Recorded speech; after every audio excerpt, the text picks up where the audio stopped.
आप देख रहे हैं TNB।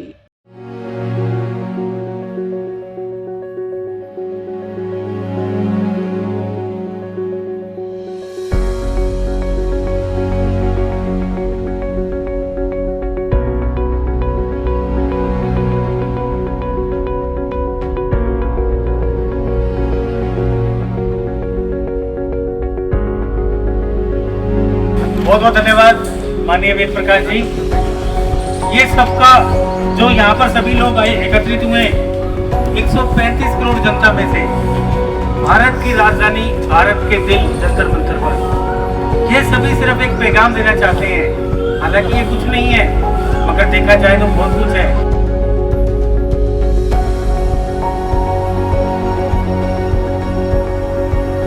समर्थन करते हैं और इस कार्यक्रम के माध्यम से हम अमेरिका, यूनाइटेड नेशन, नाटो देश, यूरोप के सभी देश और ईस्ट के सभी देश, चाहे चाइना हो, जापान हो, मलेशिया हो, कोरिया हो, ठीक है ना, हम सभी देशों को ये शांति का संदेश देना चाहते हैं कि इस माहौल में शांति वार्ता की जाए।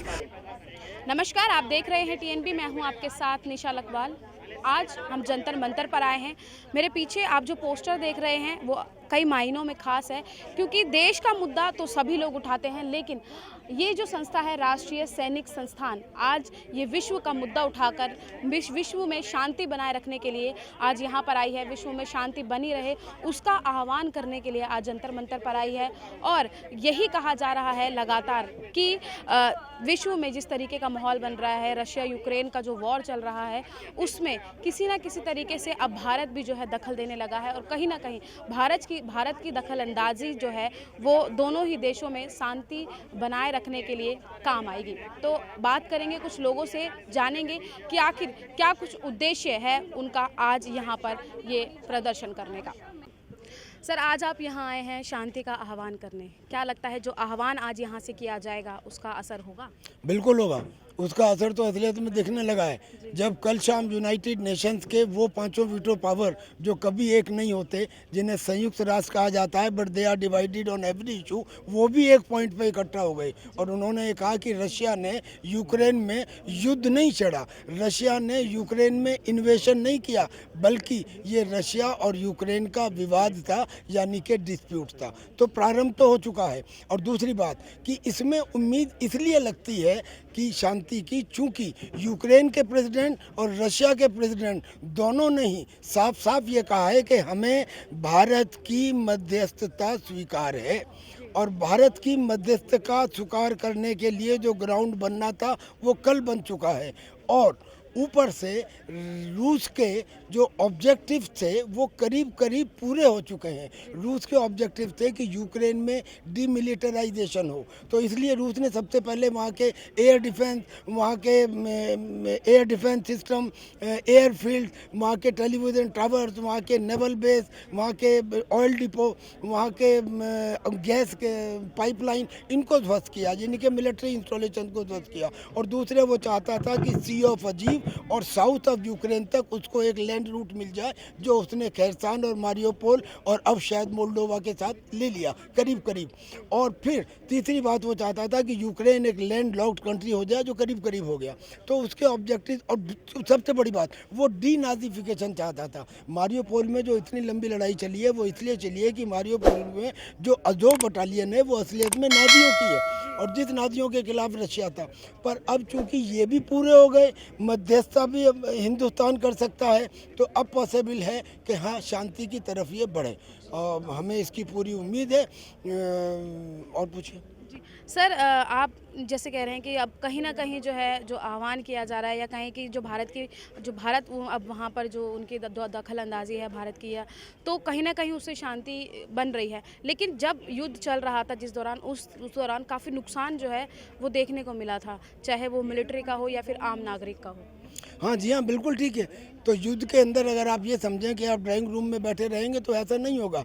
यहाँ पे यूक्रेन के अंदर जो सिविलियन कैजुअलिटीज हुई हैं वो बहुत कम हुई हैं। जब इसी अमेरिका ने इराक के ऊपर सिर्फ ये शक शुबे में कि वहाँ पे केमिकल वेपन से अटैक किया और मिली वहाँ पे चुइया भी नहीं, उस समय वहाँ 1 लाख से ज़्यादा सिविलियन मर गए थे। और यहाँ पे 2.5 महीने का युद्ध हो गया और 2.5 महीने के युद्ध में 1000, 2000 या 5000 सिविलियन मरे हैं। और वो भी इसलिए मरे हैं, रशिया ने नहीं मारा उनको। रशिया ने कहा कि मैं कोलेटरल डैमेज नहीं चाहता। आपने देखी होंगी बहुत सारी पिक्चरें कि एक टैंक आ रहा है, टैंक के सामने 8-10 निहत्थे लोग खड़े हैं। भला ऐसा पॉसिबल है? टैंक के 1 किलोमीटर दूर तक लोग जो है नीचे लेट जाते हैं। वो इसलिए था क्योंकि उनको ये ऑर्डर थे कि सिविलियन पे गोली ना चलाई जाए। जहाँ चलाई गई, कहाँ? स्कूलों में और अस्पतालों में, चूँकि जानबूझ के यूक्रेन ने वहाँ पे अपने एयर डिफेंस सिस्टम और कमांड पोस्ट एस्टेब्लिश कर दिए थे। अब उन एयर डिफेंस सिस्टम को और कमांड पोस्ट को न्यूट्रलाइज करने के लिए वहाँ पे मिसाइल दागनी पड़ी। और ऊपर से जहाँ जो और सिविलियंस मरे भी हैं वो इसलिए मरे हैं क्योंकि यूक्रेन ने अपने सिविलियंस को बंदूकें दे दी थी और ये कहा था कि आप उनका सामना कीजिए। अगर कोई बंदूक लेके सिविलियन आपके सामने खड़ा होगा तो क्या फौज का सिपाही उसे ये सोच के छोड़ देगा कि ये सिविलियन है? इसलिए यहाँ पे जो सिविलियन कैजुअलिटीज हुई हैं वो बहुत कम हुई हैं। लेकिन जो नुकसान हुआ है यूक्रेन का, अब क्या यूक्रेन के लीडर को, जेलेंस्की को आने वाले समय में मूर्ख समझा जाएगा या उसको एक करेजियस लीडर समझा जाएगा? देखिए, क्वालिटी ऑफ कलेक्टर में कई शेड होती हैं। करेज अगर तादाद से ज़्यादा बढ़ जाए तो रैशनेस हो जाता है, और करेज तादाद से ज़्यादा कम हो जाए तो कोवर्डिस हो जाता है, यानी कि कायरता हो जाती है। तो वो जो लीडर है, एक लीडर सिपाही नहीं होता। सिपाही तो अड़ गया बंदूक लेके कि नहीं हटूंगा चाहे मर जाऊं, लेकिन लीडर को अपने देश का ख्याल रखना होता है। उसने अपने देश को तबाह करवा दिया, लोगों को मरवा दिया। अगले 50 साल तक उठ नहीं पाएगा। 4 करोड़ लोग जो हैं वो बिलो पॉवर्टी लाइन हो गए और 50 से 60 लाख उनके जो लोग हैं वो विस्थापित हो गए, और उनमें लेडीज़ और बच्ची हैं। और वहाँ की जो वो भूरी आँखों, भूरे बालों वाली और नीली आँखों वाली लेडीज़ हैं वो पूरी दुनिया में चाहते हैं उनकी।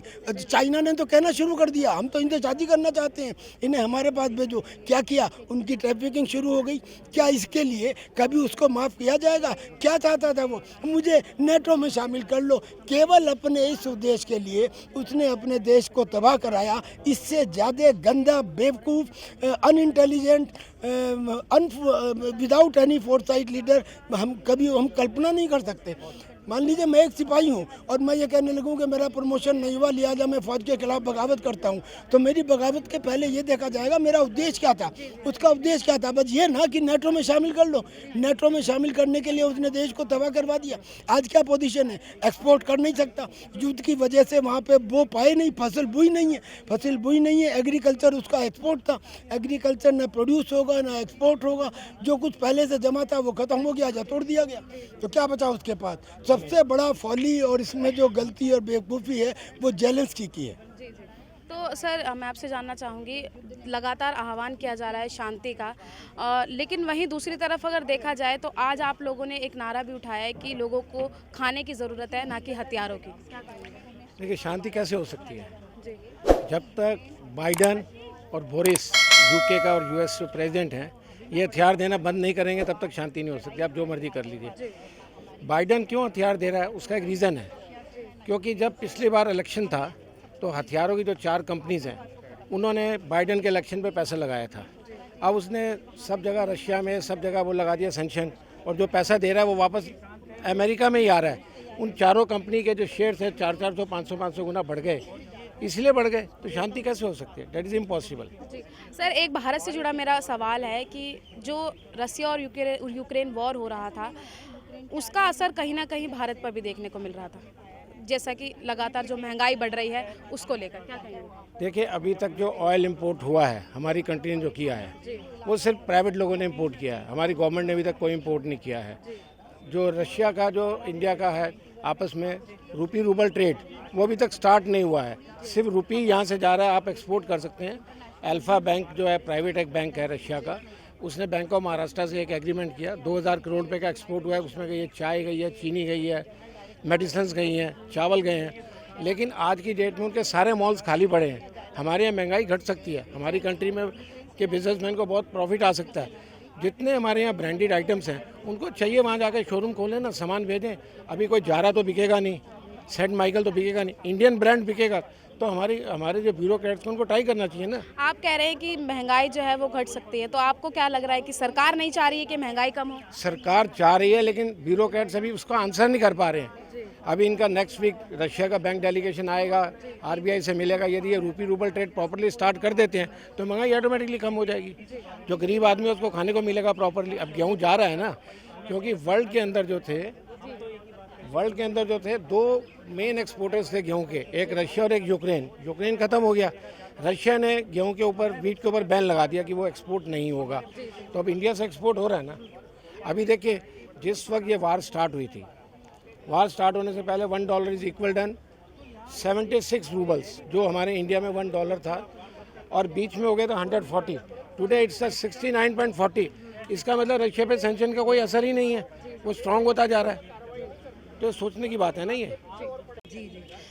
राष्ट्रीय सैनिक संस्थान मैम किस तरीके से काम करती है ये संस्था? राष्ट्रीय सैनिक संस्था सैनिकों के हितों के लिए कार्य करती है और ये लगातार जो सैन्य वातावरण है और जो सरकार है उसके बीच में सामंजस्य बनाई रखती है।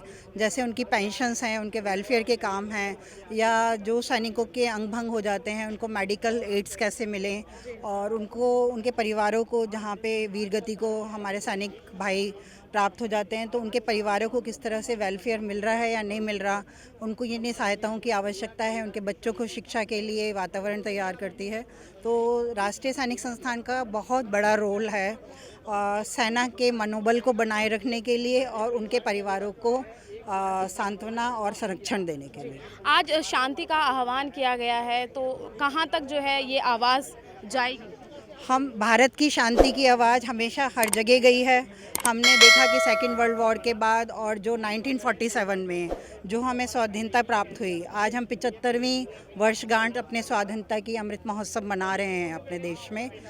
भारत का जो शांति मंत्र है, चाहे हमारे देश में बुद्ध रहे हों, चाहे महात्मा गांधी रहे हों, चाहे आज की युवा जनरेशन हो, सभी शांति का समर्थन करते हैं। और इस कार्यक्रम के माध्यम से हम अमेरिका, यूनाइटेड नेशन, नाटो देश, यूरोप के सभी देश और ईस्ट के सभी देश, चाहे चाइना हो, जापान हो, मलेशिया हो, कोरिया हो, ठीक है ना, हम सभी देशों को ये शांति का संदेश देना चाहते हैं कि इस माहौल में शांति वार्ता की जाए और शांति वार्ता के माध्यम से एक पैक्ट लाया जाए जिसमें कि नाटो का और एक्सपेंशन ना हो।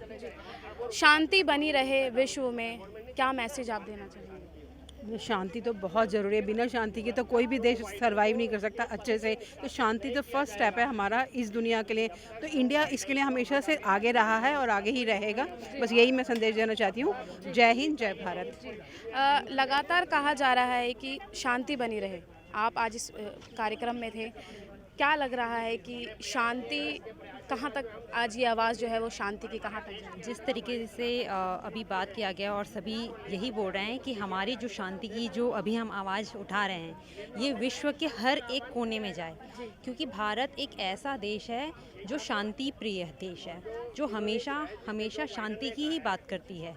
और बस आई थिंक ये जो हम अभी आज जो बात कर रहे हैं ये विश्व तक पहुँचे और विश्व के हर कोने में पहुँचे। रशिया और यूक्रेन में जिस तरीके का माहौल है उसको लेकर क्या?